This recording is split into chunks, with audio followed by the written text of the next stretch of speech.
Sa panayam ni OG Diaz kay Chris Aquino, at sa anak nitong si Bimby, maraming revelasyon si Bimby, tungkol sa hiwalayan ng kanyang ina at GV Mark Leviste. Isa pala si Bimby sa dahilan, kung bakit nagtapos na ang on and off relationship ni Chris at Batangas Vice Governor Mark Leviste. Hindi raw gusto ni Bimby ang Batangas Governor. Tumatawang tanong ni Bim sa ina, "Are you saying that now, Mama?" "Okay Mom, I'm trying to be polite."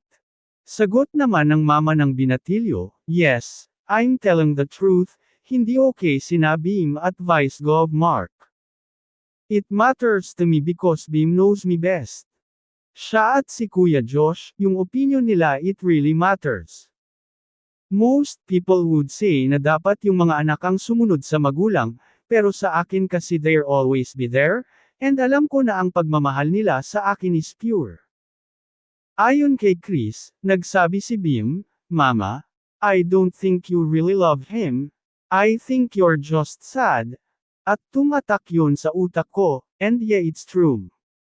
Buwan ng Nobyembre taong 2023, ay nagkakalabuan na raw sina Chris at VG Mark, at tinatry naman nilang ayusin, pero hindi na nangyari.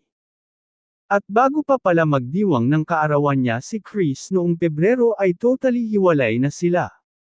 Si Bimby muna ang tinanong ni OG, tungkol sa nagtapos na relasyon ni na Chris at VG Mark at kung may pag-asa bang magkabalikan pa, dahil nga away-bati ang relasyon ng dalawa.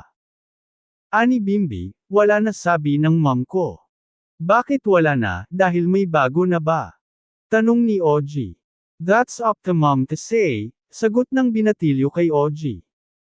"Yes, he's a very good guy and non-showbiz. Medyo makulit lang but very good guy," masayang sabi ni Bim. Hirit ni Chris, "Oh my God. I will join. He's no makulit Bim."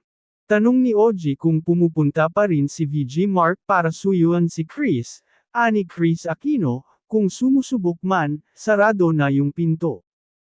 "Gusto kong mag-move on and I think I have, it's been 4 months or more by the time this airs.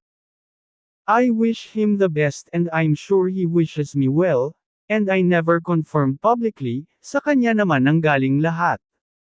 Pinasalamatan ni Chris Aquino, ang lahat ng nanalangin para sa agaran niyang paggaling, at inamin ding gumagaling siya pero may mga tinamaang blood vessels kaya kailangan daw niyang magpalakas.